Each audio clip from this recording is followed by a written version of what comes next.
그 어느 정신건강의학과 의사가 쓴 글을 읽었는데요.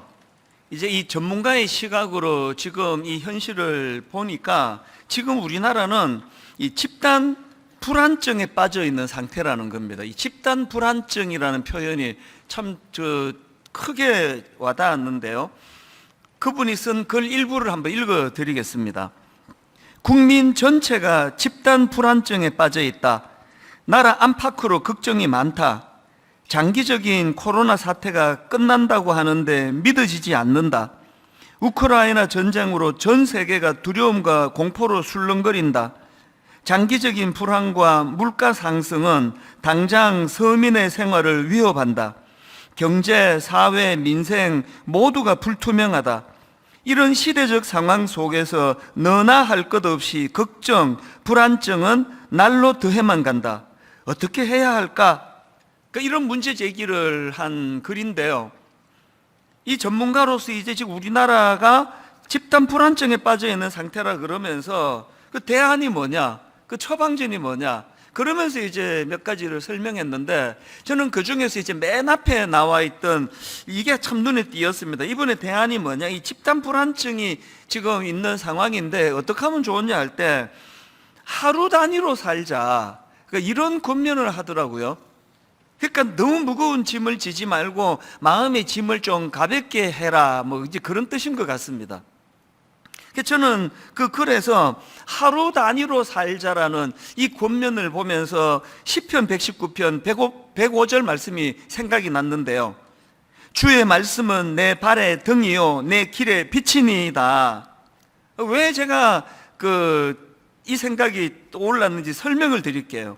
여기 나와 있는 내 발의 등이요 할 때 발은 히브리어로 레겔이라는 단어인데 이 단수형으로 표현이 되어 있다는 겁니다. 그러니까 한 걸음을 강조한 거겠죠.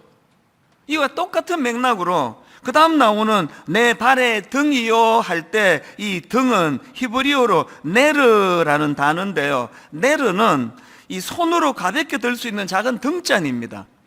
지금 이 말씀이 뭘 강조하는지 아시겠죠? 하나님의 말씀이 내 인생에 있어서 내 발의 등이고 내 길의 빛이신데 뭘 강조했습니까? 온 세상을 다 궁금한 거 다 밝혀주고 이게 아니에요. 그죠? 조그만한 손으로 가볍게 들 수 있는 작은 등잔, 이걸로 내 발을 비춘다는 건 뭘 의미하는지 아시겠죠? 한 걸음 한 걸음 그 순간순간 하나님을 의지하면서 그분이 비춰주시는 대로 살아가야 한다는 원리를 담고 있는 이야기 아닙니까? 예전에 제가 그 킴 윅스라고 그 시각장애인 성악가를 제가 소개해 드린 적이 있는데 기억하시는지 모르겠습니다. 이분은 빌리 그레함 목사님이 전 세계를 다니면서 전도 집회를 하던 그때에 이제 오늘도 제가 설교하기 전에 우리 찬양대가 나와서 찬양으로 예배를 섬기는 것처럼 이제 이 킴 윅스라는 시각장애인 성악가가 늘 이제 빌리 그레함 목사님 집회의 파트너가 돼서 찬양을 하던 그런 성악가였습니다. 그래서 이제 그 시각장애인으로서 그런 세계 곳곳을 누비는 게 그게 참 대단한 일 아닙니까? 이분이 이런 간증을 했습니다. 사람들이 시각장애인이 나를 인도할 때 저 100m 전방에 뭐가 있는지를 말하지 않습니다. 바로 눈앞에 있는 장애물에 대해서만 말해줍니다. 하나님도 나를 이렇게 인도하셨습니다. 이게 내 발의 등이요 내 길의 빛이니이다. 또 이런 말도 했습니다. 저는 저 멀리에 뭐가 있는지에 대해서는 관심이 없고 그저 안내하시는 분이 발 앞에 뭐가 있습니다 이렇게 인도해 주시는 대로 한 걸음 한 걸음 가다가 보면 어느덧 목적지에 도달하게 되는 것입니다. 여러분, 지금 우리나라가 집단 불안증에 빠져 있는 상태라고 우려하면서 그 전문가가 하루 단위로 살자 이렇게 조언을 했는데요. 저는 거기다가 한마디 더 붙이기를 원합니다. 하루 단위로 살되 한 걸음씩 인도하시는 하나님을 의지하면서 하루 단위로 살자. 그렇게 제가 조언해 드리고 싶은 겁니다. 사실 9년 전에 일만서도 파석 운동은 하나님이 저에게 명하셨을 때 굉장히 막막하고 두려웠습니다. 아무것도 안 가르쳐 주시니까요. 그리고 모든 사람들이 이거 불가능하다 그러니까, 안 된다 그러니까, 그 얼마나 마음에 두려움이 많았는지 모릅니다. 그래서 처음에 한 2, 3년은 굉장히 혼미한 시간을 보냈습니다. 이게 어떻게 해야 되나? 하나님께 약속은 해버렸고, 그랬는데 지난 시간을 되돌아보면은요, 진짜 한 걸음씩이에요. 딱 한 걸음씩만 적절하게 인도해 주셔서, 예를 들면은 저희가 이제 29교회로 이제 분립을 하게 되고, 또 집 앞에 있는 작은 교회로 가시게 하고, 이렇게 우리가 목표를 정했는데요, 이 30교회로 하나님 앞에 이제 그 나누어서 파송해야 되겠다, 그런 마음을 주신 건요, 하나님 앞에 약속하고 제 기억으로 한 7, 8년이 지난 이후에요. 그 전까지는 아무것도 안 가르쳐 주시더라고요.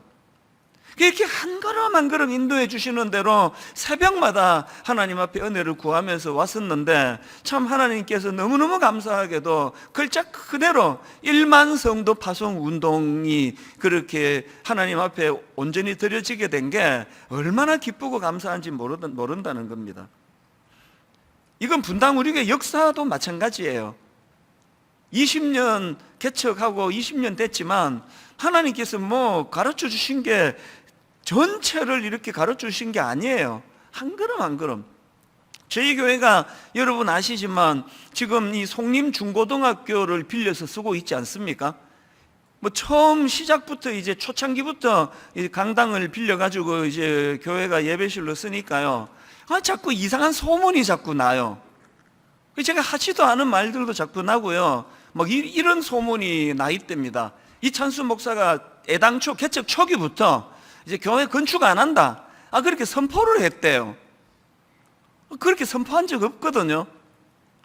반대예요. 제가 이렇게 말했습니다. 교회를 건축할지 안 할지 나는 모릅니다. 종인 제가 어떻게 함부로 그런 걸 제가 그렇게 선포하겠습니까? 저 그렇게 이야기를 했어요. 그래서 아직도 진행 중입니다. 제가 이렇게 말하면 생각이 또 깊으신 분은 굉장히 고민합니다. 저게 또 내년에 건축하려고 지금 운 띄우는 건가? 이렇게 또 생각을 하실지 모르겠어요. 내일 또 이제 또 누가 또 이제 글 올릴지 몰라요. 분당 우리 교회 내년에 건축하기로 하다. 그런 거 아니거든요. 지금 원리를 말씀드리는 또 모르죠. 내년에 건축할지 누가 알겠냐고. 여러분이 저게 점점 저게. 근데 상식적인 선에서 생각할 때 1만 성도 파송 운동하고 뭐 이래놓고 뭐 하나님이 갑자기 뜬금없이 내년에 건축해라 뭐 이렇게 명하시진 않겠죠. 그럴 확률이 뭐 99.9%라고 믿지만, 그러나 이걸 100%라고는 말하지 말자는 거예요. 왜? 결정권자는 제가 아니고 여러분이 아니고 하나님이시니까요. 모든 결정은 하나님 하시기 때문에 우리는 거기에 순종하면서 어떻게 해요? 그저 등불이 하나님께서 내 발등만 비춰주세요. 한 걸음 한 걸음 비춰주시는 대로 가다가 보면은 어느덧 원하는 목적지에 우리가 도달해 있다. 이게 신앙생활하는 우리에게 굉장히 중요한 중심입니다. 그래서 저는요, 남의 교회에 대해서 또 다른 교회 목사님에 대해서 뭐라 말하는 거 옳지 않다고 생각해요. 만약에 제가 1만 성도 파송 운동을 잘 이제 진행하고는 이제 맨날 이렇게 설교한다고 가정을 하면은 그건 굉장히 나쁜 거예요. 이제 한국 교회가 살 길은 대형 교회들이 다 1만 성도 파송 운동하는 겁니다. 모두가 이 일해야만 합니다. 이렇게 제가 설교를 한다면요, 그거는 월권 중에 월권이에요. 모든 교회가 이렇게 그냥 한 칼라로 가는 거 아닙니다. 각자 교회에게, 각자 목회자에게 주신 하나님의 사명을 따라서 우리는 그냥 자꾸 남의 발등 신경 쓸 거 없습니다. 내 발등만 보면 돼요. 내 발등에 불이 꺼져가지고 돌뿌리에 채이지 않도록 그저 나만 신경 쓰면 되는 거 아닙니까? 이게 인생의 원리라는 겁니다. 그래서 저는 지금 분당 우리 교회가 이제 이기사역을 선언하고 영적 기초 다지기 6가지라고 처음에는 6주라 그랬는데 제 기억으로 이제 오늘이 6주째예요. 아니 저분은 6가지라 그러더니 지금 3가지로부터 묶여가지고 진도가 안 나가네. 정확하게 보신 거예요. 지금 저는요, 이 말씀 묵상 첫 번째 기초다지기 첫 번째 항목이 말씀 묵상, 두 번째 항목이 기도 훈련, 그리고 세 번째 항목인 그 훈련을 개인으로 소화하지 말고 공동체, 교회적으로 이걸 이루어 가자. 이 세 가지를 말씀드리고는 더 이상 진도가 안 나가요. 계속 지금 말씀 묵상과 기도 훈련 이걸 강조하고 심지어는 다음 주 되면은요 20년 개척 처음으로 내년에 다음 주에 이번 여름에 전 교회적으로 말씀 묵상과 기도 훈련에 대한 숙제가 나갑니다. 전 교회적으로 다음 주일 그게 나갈 거예요. 그래서 여기서 진도가 안 나갑니다. 그럼 목사님 네 번째는 언제 도대체 합니까? 저도 모르죠. 여러분한테 달렸죠. 말씀 읽기 기도 훈련을 시작하시면은 진도 나갈게요. 하셔야 돼요. 매일매일 아침에 여러분 발등에 등불을 비춰주시는 말씀 묵상과 기도가 있어야 된다는 겁니다. 오늘도 저는요 본문 말씀을 이런 기준으로 딱 한 가지 포인트를 여러분에게 전하기 원합니다. 오늘 본문의 배경은 다 아시잖아요. 강대국이었던 바벨론의 침공으로 지금 유대나라 백성들이 포로로 끌려가 있는 상황입니다. 포로로 끌려간 모든 사람들이 꿈꾸고 희망하는 거 딱 하나예요. 빨리 풀려나 집에 가고 싶다, 고향에 가고 싶다, 그거 아닙니까? 그런데 하나님이 너무나 억장이 무너지는 그런 말씀을 선포하십니다. 그게 오늘 본문 예레미야 29장 10절입니다. 여호와께서 이와 같이 말씀하시니라. 바벨론에서 70년이 차면 내가 너희를 돌보고 나의 선한 말을 너희에게 성취하여 너희를 이곳으로 돌아오게 하리라. 이게 뭐 하루가 여삼춘데 70년의 기간이 지금 포로 생활의 기간이라는 겁니다. 하나님 왜 이런 말씀을 주셨냐 하니까요, 거짓 선지자들이 자꾸 거짓을 퍼뜨리는 겁니다. 여러분 요즘에도 거짓 목사 선지자 특징이 뭔지 아시죠? 옛날에 거짓 선지자, 요즘에 거짓 목사는요 사람들이 듣기 좋은 말을 하는 거예요. 사람들이 듣고 싶어하는 말을 하는 거예요. 그게 하나님의 말씀으로 받고 전하는 게 아니라 사람들이 원하는 것만 하는 그게 거짓 선지자의 특징이고 오늘날 거짓 목사의 특징입니다. 하나님이 그걸 경계하시는 거예요. 10절에서 정확한 팩트를 주시는 이유는 그런데 혼미하게 속아 넘어가지 말라는 말씀을 주시기 위해서예요. 그런데 제가 오늘 본문에서 주목하는 건 그 다음 11절입니다. 이렇게 그 사실 그 팩트를 말씀하시고는 11절에서 이런 부연 설명을 하십니다. 여호와의 말씀이니라. 너희를 향한 나의 생각을 내가 아나니 평안이요 재앙이 아니니라. 너희에게 미래와 희망을 주는 것이니라. 이 10절 말씀이 이제 일어나게 될 사실, 그 팩트에 대한 말씀이라면 이 11절 말씀은 그 팩트에 대한 하나님의 해석이에요. 의미 부여입니다. 이 두 가지가 이루어지는 그게 말씀 묵상이에요. 왜 하나님이 11절에서 부연 설명을 통해서 그 팩트에 대한 그 의미 부여 해석을 해주십니까? 왜 그렇습니까? 인간은 너무너무 무지하기 때문에요. 내버려두면 오해하니까요. 내버려두면 쓸데없는 생각하니까요. 내버려두면 오해하는데 좋은 쪽으로 오해하는 사람 많지 않아요. 굉장히 비관적이고 우울하고 어둡고 그런 쪽으로 자꾸 오해를 하기 때문에 하나님은 말씀 묵상을 통해서 우리가 그 하나님의 뜻을 올바로 해석하기를 원하세요. 그래서 여러분 묵상하는 모든 분들이 이거는 그냥 마음에 새겨야 되는 말씀이 있습니다. 이사야 55장 8절 9절이요. 이는 내 생각이 너희의 생각과 다르며 내 길은 너희의 길과 다름이니라. 또 9절. 이는 하늘이 땅보다 높음 같이 내 길은 너희의 길보다 높으며 내 생각은 너희의 생각보다 높음이니라. 왜 묵상해야 하는지 아시겠죠? 왜 기도해야 되는지 아시겠죠? 하나님의 생각과 우리 생각의 격차가 너무 심하게 벌어져요. 그래서 그냥 내버려 두면은 그 주옥 같은 복음의 말씀이 선포돼도 자기 식으로 그냥 이상하게 해석해가지고 그래도 나는 구원 못 받는다, 나는 저주받았다, 내 인생은 잘 될 수 없다, 항상 그렇게 악하게 해석할 수밖에 없는 게 인생이기 때문에 자꾸 하나님의 뜻을 헤아려야 된다는 거예요. 그래서 여러분 이 말씀 묵상과 기도가 가진 참 순기능이 많은데요, 저는 그 중에 진짜 중요한 기능이 있다고 한다면 저는 이 생각의 교정의 기능이라고 말씀드리고 싶어요. 기도를 해야 되느냐고요? 하나님 생각을 바꾸려고 하는 게 아니고요, 내 생각이 교정되도록 하는 게 그게 기도입니다. 우리 옛날에 그 아브라함 공부할 때 기억나시나요? 창세기 15장 2절, 아브라함이 이르되 주 여호와여 무엇을 내게 주시려 하나이까? 나는 자식이 없사오니, 그 다음 보세요, 나의 상속자는 이 다메섹 사람 엘리에셀이니이다. 그 엉뚱한 소리 하고 있는 거예요. 그 다음 3절에도 보니까 아브라함이 또 이르되 주께서 내게 씨를 주지 아니하셨으니 내 집에서 길린 자가 내 상속자가 될 것이니라. 이게 인간의 한계예요. 인간은요, 현실적으로 눈에 보이는 것밖에는 못 보는 거예요. 그래서 자꾸 그냥 헛소리 하는 거 아닙니까? 그래서 우리가 하나님 말씀을 묵상함으로, 그리고 하나님께 기도를 아뢰면서 더 큰 그림을 그리시는 그 하나님을 바라보는 거거든요. 이렇게 엉뚱한 소리하고 지금 생각이 잘못되어 있는 아브라함에게 하나님이 교정해 주시는데, 그 다음 4절을 보십시오. 여호와의 말씀이 그에게 임하여 이르시되요. 하나님의 교정의 기능은요, 말씀이에요. 여호와의 말씀이 그에게 임하여 이르시되 그 사람이 내 상속자가 아니라 내 몸에서 날짜가 내 상속자가 되리라 하시고, 그리고 5절에 그를 이끌고 밖으로 나가 이르시되 하늘을 우러러 뭇 별을 셀 수 있나 보라. 또 그에게 이르시되 내 자손이 이와 같으리라. 지금은 보이는 게 하나도 없어가지고 눈에 본 것만 가지고 좌절하고 낙심하고 엉뚱한 소리나 하고 있는 아브라함에게 하나님이 말씀하시는데 어떤 그림을 그려주십니까? 큰 그림을 그려주는 거 아닙니까?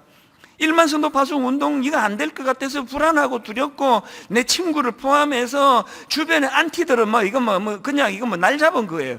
그 잘 되면 내 손에 장을 치신다, 두고 보자 그러면서 너무너무 두려웠던 그 현실에서 10년 내내 하나님은 저에게 그림을 그려주시는 거예요. 그리고 하나님이 보여주시는 그 그림대로 믿음으로 나아갔기 때문에 이게 믿겨지지 않는 하나님의 일하심이 그렇게 열매로 나타나는 거 아닙니까? 여러분, 무슨 일로 그렇게 두려우세요? 현실을 보면 그 두려움이 맞아요. 여러 가지 어려움이 있는 건 사실이에요. 그래서 우리가 예수 믿잖아요. 그 현실이 너무너무 어려워서 이걸로는 두려울 수밖에 없어. 모두가 동의가 돼요. 그거 맞습니다. 위기입니다. 그것밖에 볼 수 없기 때문에 우리가 말씀을 묵상하자는 거예요. 지금 자식 하나 없는 그 상황에서 하나님은 뭇별을 보여주시면서 네 자손이 이와 같이 될 것이다. 이 창조의 하나님, 그 하나님을 묵상하자는 거예요.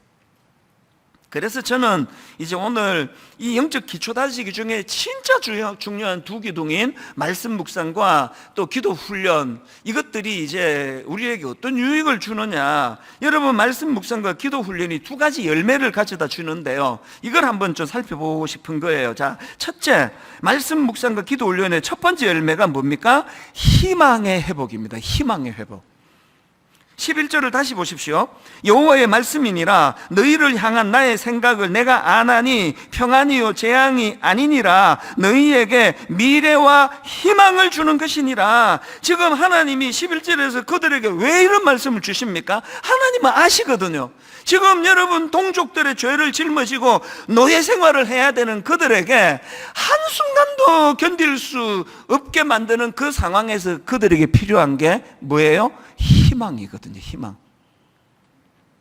저는 이걸 너무 잘 겪었습니다. 제가 왜 자꾸 이민 초기 이야기를 40년이 지난 그때 일을 자꾸 되뇌이는가 하면은요, 그 하나님의 일하심의 방법이 이거였어요. 이민 가가지고 제가 하나님 주시는 희망이 없었으면 단 한순간도 못 살았을 거예요. 그러니까 하나님이 지침을 주시잖아요. 이렇게 자꾸 말해라. 너희 말이 내 귀에 들린 대로 그대로 해주겠다. 그래서 친구 만나면, 더군다나 잘 사는 친구 만나면, 스포츠카 모는 친구 만나면 뭘 선언하라는 거예요? 내가 나에게 희망을 선언하라는, 희망을. 네가 지금은 이렇게 초라하지만 너 이렇게 망하지 않아. 그거는 상대방 친구 들으라고 한 얘기가 아니에요. 속으로 하잖아요. 하나님 들으시고 내가 나에게 그것을 자꾸 희망으로 제가 되새기는 거거든요.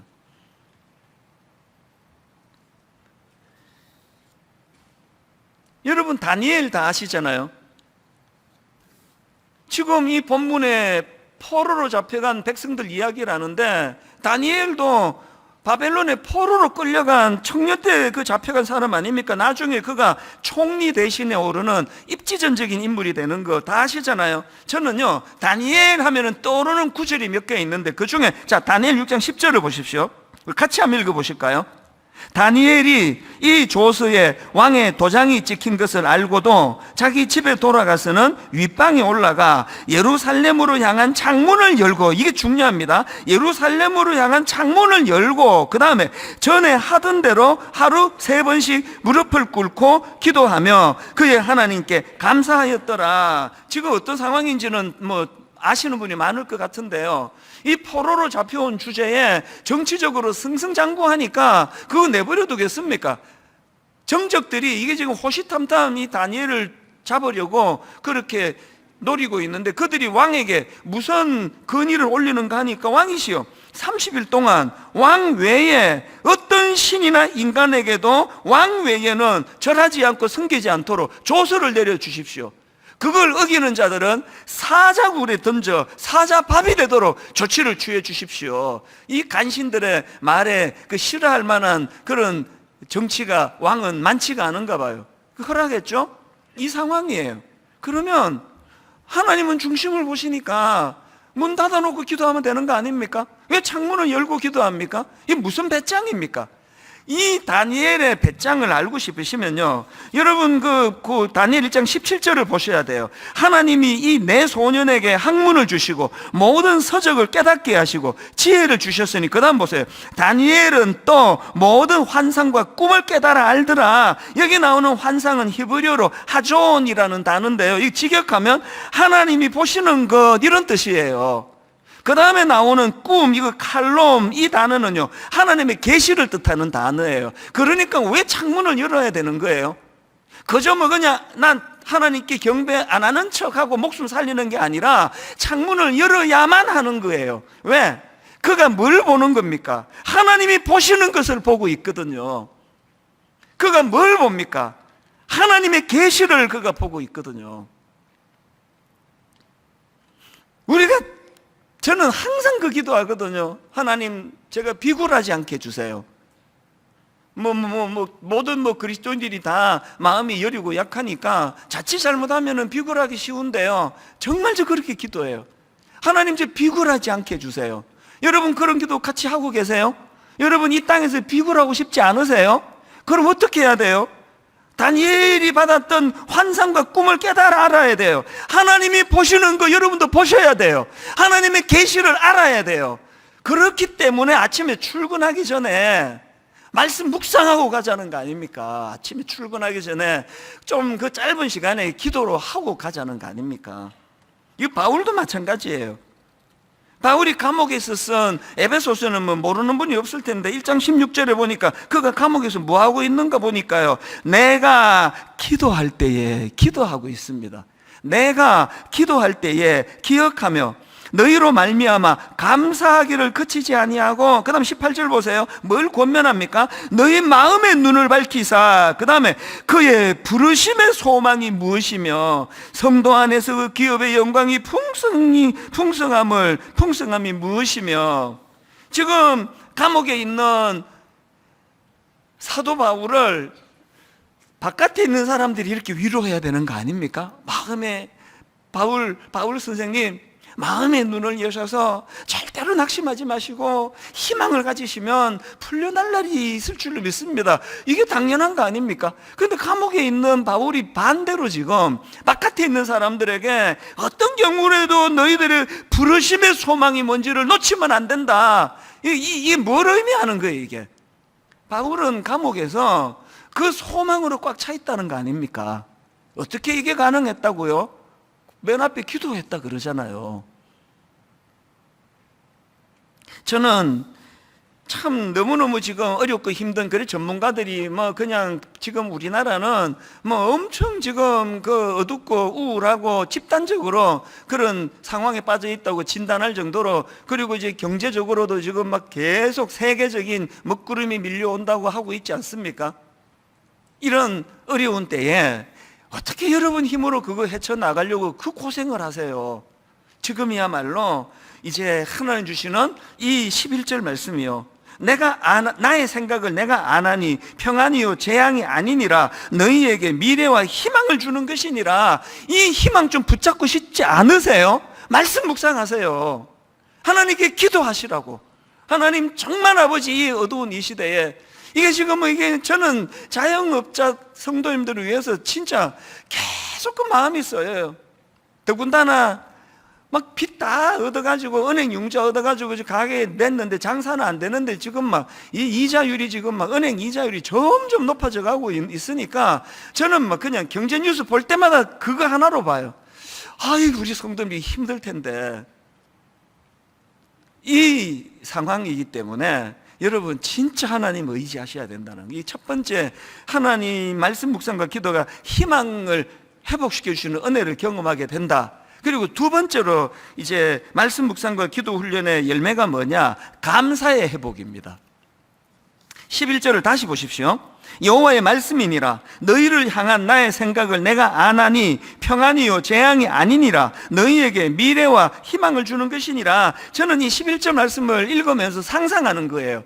분명히 요 뒤에 글자로는 쓰지 않았지만 결과가 하나 더 있을 것이다. 그게 뭔지 아세요? 그게 앞에서 그 포로로 끌려왔던 다니엘에게서 제가 깨달은 거거든. 자, 6장 10절 다시 보십시오. 다니엘이 조서에 왕의 도장이 찍힌 것을 알고도 자기 집에 돌아가서는 윗방에 올라가 예루살렘으로 향한 창문을 열고 전에 하던 대로 하루 3번씩 무릎을 꿇고 기도하며, 그 다음 보세요. 그의 하나님께 뭐 했다고요? 감사하였더라. 여러분, 포로로 잡혀온 그들이 11절에서의 하나님의 깊으신 뜻을 알고 희망을 회복하게 됐다 하면 반드시 거기에는 감사가 회복이 되는 거예요. 선지자 요나 다 아시죠? 요나스 1장에서의 요나는 비참한 인생입니다. 하나님 말씀에 불순종하고 제멋대로 살다가 어떤 일을 겪습니까? 자, 요나스 1장 2절 3절을 보십시오. 너는 일어나 저 큰 성읍 니느웨로 가서 그것을 향하여 외치라. 그 악독이 내 앞에 상달되었음이니라 하시니라. 그래서 이제 요나가요, 이제 불순종해요. 난 그렇게는 못합니다. 그래서 정반대길로 갑니다. 그게 3절이에요. 그러나 요나가 여호와의 얼굴을 피하려고 일어나 다시스로 도망하려 하여 욥바로 내려갔더니, 그 다음에 중요합니다. 마침 다시스로 가는 배를 만난지라. 이거를 제가 요나의 마음으로 읽어볼게요. 그러나 요나가 여호와의 얼굴을 피하려고 일어나 다시스로 도망하려 욥바로 내려갔더니 마침 대박이 터진지라. 하나님 말씀에 불순종해서 정반대길로 가려는데 그 드문드문 오는 배가 딱 지금 오고 있는 거예요. 이게 대박이에요. 많은 신앙이 조금 없으면서 시험에 든 사람이 하는 이야기 이거예요. 불순종해도 배가 잘 오네. 불순종해서 뭐 사업만 잘 되구만.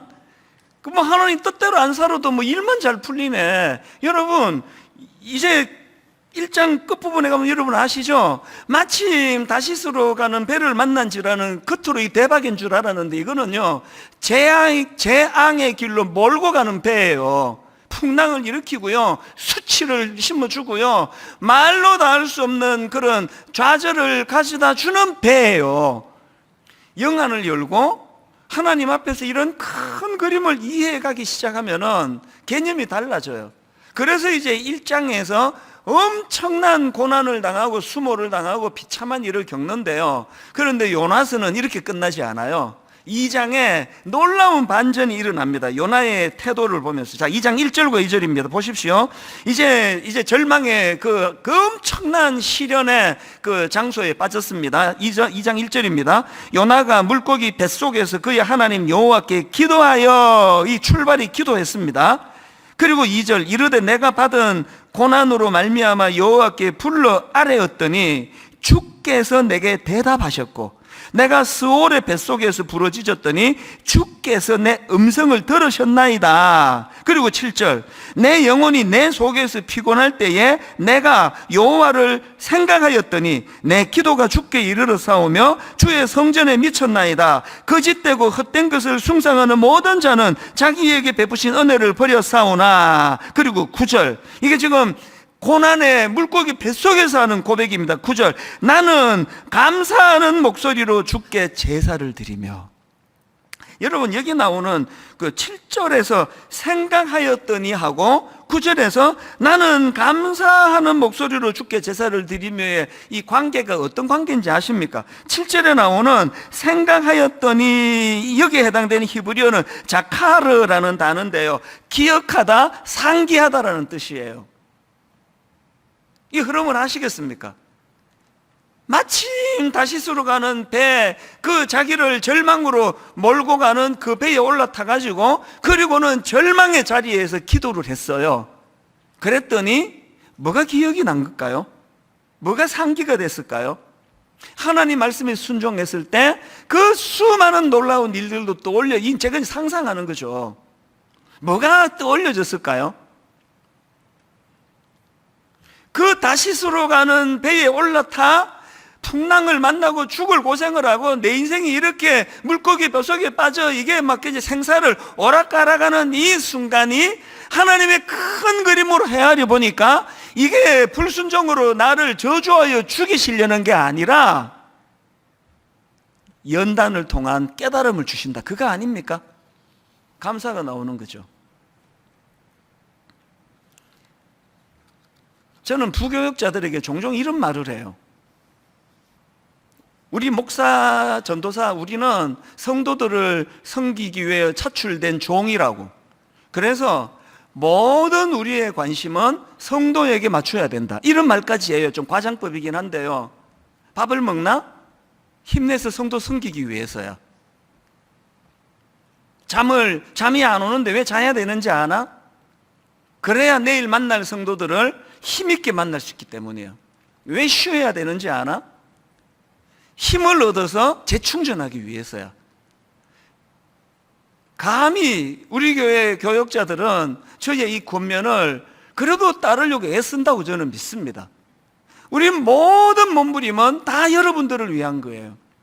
그런데 여러분, 이렇게 애를 써가지고 그렇게 섬겨봐도요, 여러분이 하나님을 대면하고 하나님 앞에 말씀 묵상하고 여러분이 기도 안 하면 이거 전부 다 이게 말짱 헛거예요. 이게 꽝이에요, 꽝. 왜 그렇습니까?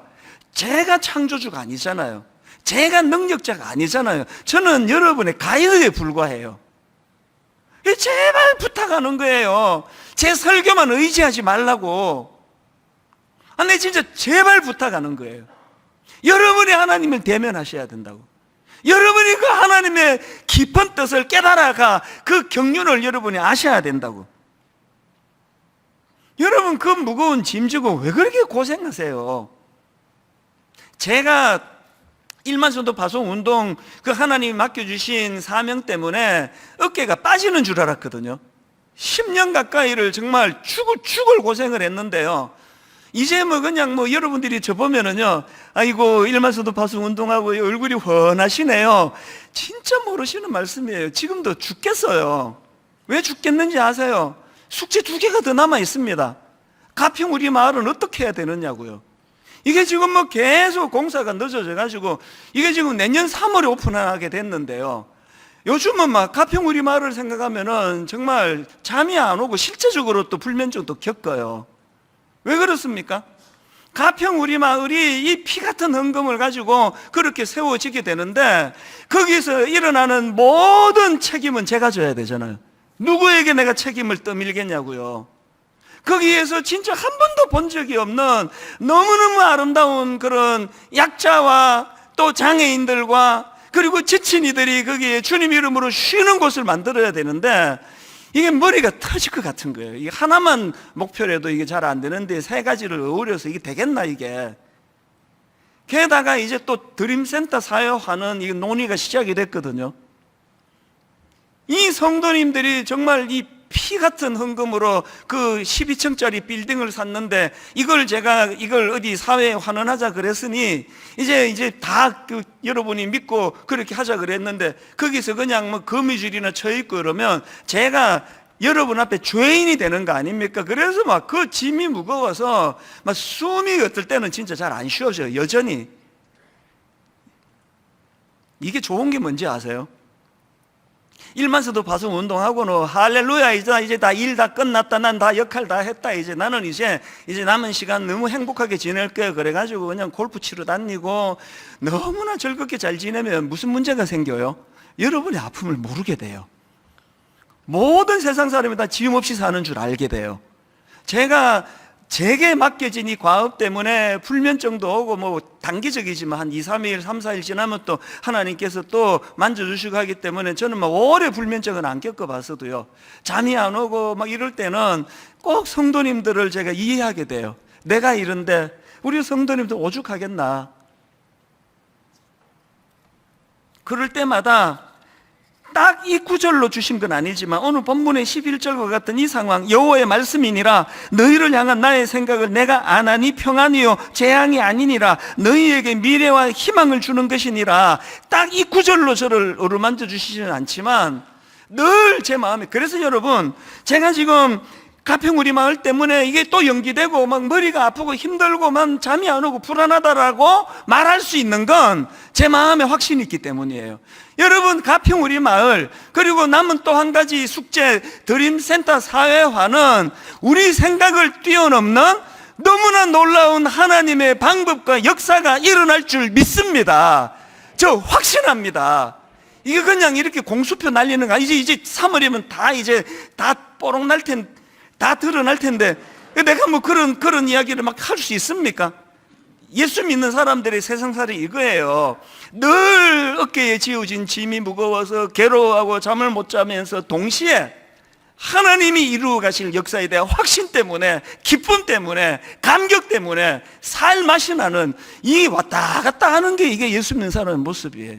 저는 이상하게 아까 2부 예배 때부터 자꾸 가장들을 축복하라는 하나님의 메시지가 마음에 계속 저를,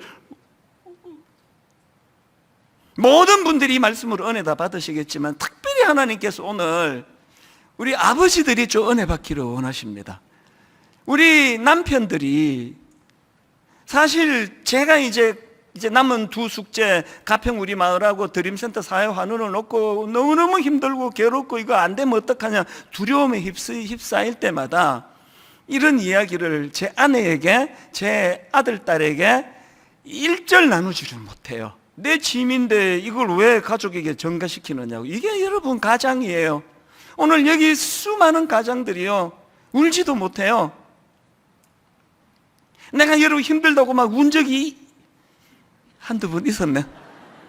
한두 번 기억이 갑자기 났어요. 그때 내가 참았어야 되는데 대부분은 여러분에게 내색하지 않아요. 아무렇지도 않은 듯이. 그러나 우리 가장들 그 무거운 짐은 여러분 모르실 거예요. 이제 어머니들이 또 주부들이 바로 속으로 생각하실 거예요. 목사님은 남자라서 몰라요. 우리도 만만치 않아요. 그럴 거예요. 결론을 저는 시편 42편 5절로 맺기를 원합니다. 내 영혼아, 너가 어찌하여 낙심하며 어찌하여 내 속에서 불안해하는가. 모든 불안에 떠시는 분은 그 다음 구절을 기억하십시오. 내 영혼아, 너가 어찌하여 낙심하며 어찌하여 내 속에서 불안해하는가. 너는 하나님께 소망을 두라. 그가 나타나 도우심으로 말미암아 내가 여전히 찬송하리로다. 이번 주에도 저도 이 은혜가 필요하고요, 여러분에게도 이 은혜가 필요합니다. 오늘 저는 안희숙 여사님, 일본 강점기에 연약한 여성의 몸으로 죽음을 방불케 하는 고문을 당하면서도 기어이 견뎌내 하나님 앞에 그 깨끗함을 유지했던, 그래서 산 순교자라고 그런 칭송을 듣던 이분의 비결이 그분이 만든 노래말에 다 녹아있기 때문에 오늘 설교는요, 이 찬양으로 마무리가 된다고 생각합니다. 내일 일은 난 몰라요. 우리 찬양 같이 부르시면서 세계적으로 경제 먹구름이 몰려오고 이자가 지금 급등하고 있고, 이제 또다시 이제 우리가 예전에 겪었던 경제 위기, IMF, 떠올리기도 싫은 이런 일들이 자꾸 연상되는 이런 상황이기 때문에 어떻게 해야 된다고요? 너는 하나님께 소망을 두라. 우리 그 의미를 가지고 이 찬양 같이 불러보기 원합니다. 내일 일은 난 몰라요.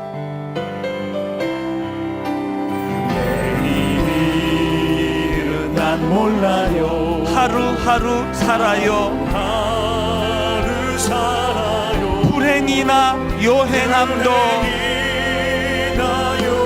내 뜻대로 못해요. 참 힘든 인생입니다. 험한 이 길 가고 가도 끝은 없고 보내요.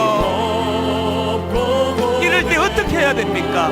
주님 예수 팔 내미사 내 손 잡아 주소서. 정직하게 고백합니다. 내일 일은 난 몰라요. 장래일도 몰라요. 아버지여 날 붙드사 평탄한 길 주옵소서.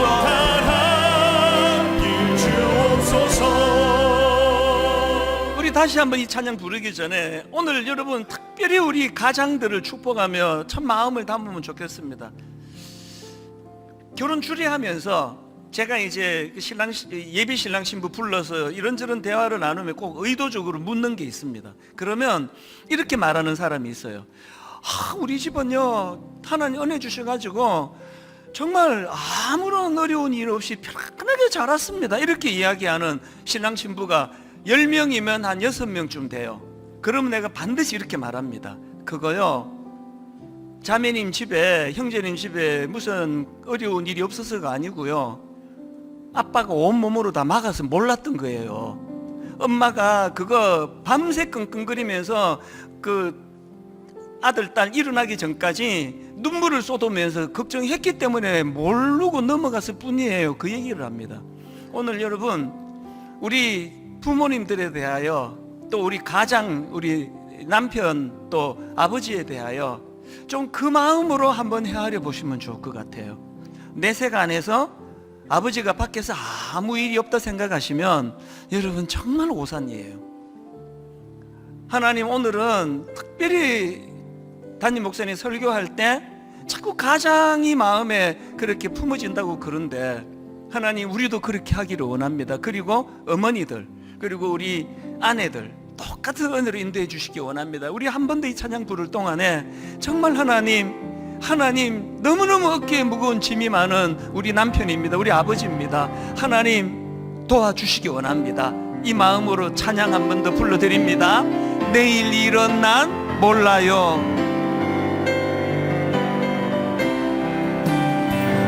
내일 일은 난 몰라요. 하루하루 살아요. 하루 살아요. 우리 힘으로 할 수 없습니다. 불행이나 요행함도 내 뜻대로 못해요. 참 힘든 나그네 길, 험한 이 길 가고 가도 끝은 없고 고네요. 주님 예수 팔 내미사 내 손 잡아 주소서. 안전하게 하나님 은혜를 구합니다. 내일 일은 난 몰라요. 장래일도 몰라요. 아버지여 날 붙드사 평탄한 길 주옵소서. 좁은 이 길 진리의 길. 우리가 자리에서 일어나셔서 하나님을 찬양합니다. 주님 가신 그 옛길 여러분 힘을 얻으세요. 힘이 들고 어려워도 찬송하며 갑니다. 성령이여 그 음성을 항상 들려주소서. 내 마음은 정했어요. 변치 않게 하소서. 선포하십시오. 내일 일은 난 몰라요. 장래일도 몰라요. 아버지여, 아버지여, 주신 소명 이루소서.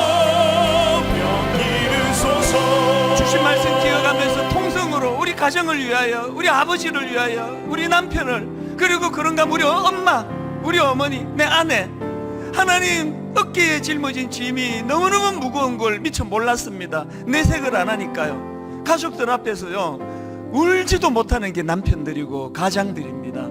하나님 그들의 짐을 내려놓을 수 있도록 도와주시고, 제 어깨의 짐도 하나님 그렇게 내려놓으시는데 말씀 묵상이 그것을 만든다는 걸 깨닫게 하여 주시옵소서. 통성으로 같이 기도하시겠습니다. 살아계신 하나님 아버지, 오늘 아버지 앞에 나와 간절히 사모하며 기도합니다.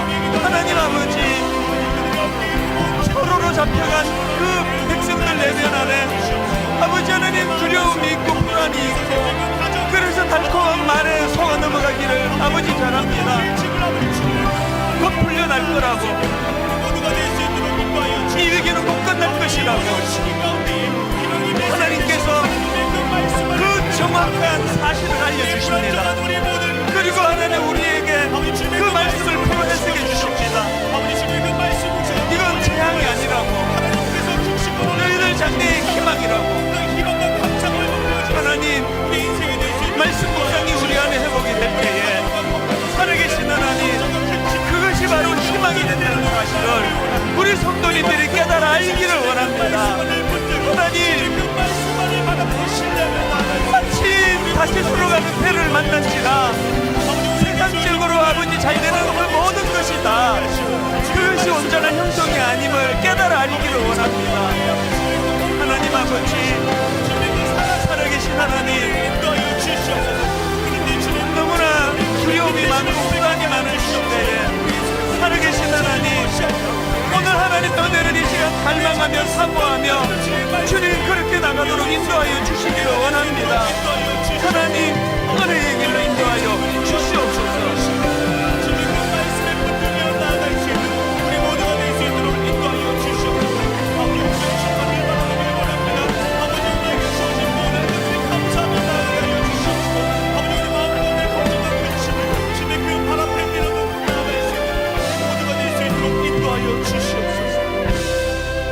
하나님, 지금 우리나라는 전문가가 진단할 때 집단 불안증에 빠져 있다고 이렇게 진단하고 있는데, 하나님 어떻게 하면 좋을지, 이미 너무 어깨에 짐이 무거워 이미 지쳐 있는 상태인데, 하나님 이것보다 더 무거운 짐이 어깨에 짊어진다고 그렇게 자꾸 예견하는 전문가들의 진단을 들을 때마다 마음에 너무 두렵습니다. 하나님, 경제적으로도 어떻게든 벗어나 보려고 애를 쓰고 발부둥을 치고 있는데, 하나님 또 이런 어려움이 찾아온다 할 때에 하나님 우리에게 대안이 무엇인지 오늘 말씀으로 가르쳐 주시니 감사합니다. 이제 하나님, 우리가 뚫고 나갈 대안이 있다면 그저 교회는 다니면서도 하나님 의지하지 않고 내가 내 힘으로 한번 이것들을 해보겠다고 하는 여기에서부터 참 어려운 것들이 다 약이 된다는 거, 그렇게 오래전부터 이것을 겪으면서도 깨닫지 못하는 우리를 불쌍히 여겨주시기를 원합니다. 지금은 하나님 의지할 때입니다. 지금은 하나님의 말씀이 선포될 때입니다. 여호와의 말씀이니라 너희를 향한 나의 생각을 내가 아나니 평안이요 재앙이 아니니라 너희에게 미래와 희망을 주는 것이니라. 모든 성도님들에게 그 가정가정에 이 말씀이 선포되게 하여 주시옵소서. 하나님, 요나가 겪었던 것처럼 마침 다시스로 가는 배를 만난 거, 그것이 하나님의 선물이 아니라 악한 것들의 유혹이라고 한다면 그 배에 올라타지 않도록 영안을 열어주시기 원합니다. 아무리 편리한 길이 내 앞에 있다 할지라도 하나님 그것들을 거절할 수 있도록, 거부할 수 있도록, 그리고 아무리 힘들고 어려운 길 같다 할지라도 하나님이 주시는 사명의 길을 감당할 수 있도록 인도하여 주시옵소서. 내일 일 하나 우리 알 수가 없습니다. 그래서 그 전문가가 조언하는 것처럼 하루 단위로 살기 원합니다. 하루 단위로 살되 아버지 내 발등에 빛을 주시는 그 작은 등불 하나로 만족하며 오늘 하루를 엉뚱한 길로 가지 않도록, 수렁에 빠지지 않도록 그렇게 말씀을 묵상하고 하나님께 기도하며 그렇게 한 걸음 한 걸음 조심스럽게 발걸음을 옮기는 귀하고 복된 이번 한 주간 되도록 주님 인도하여 주시옵소서.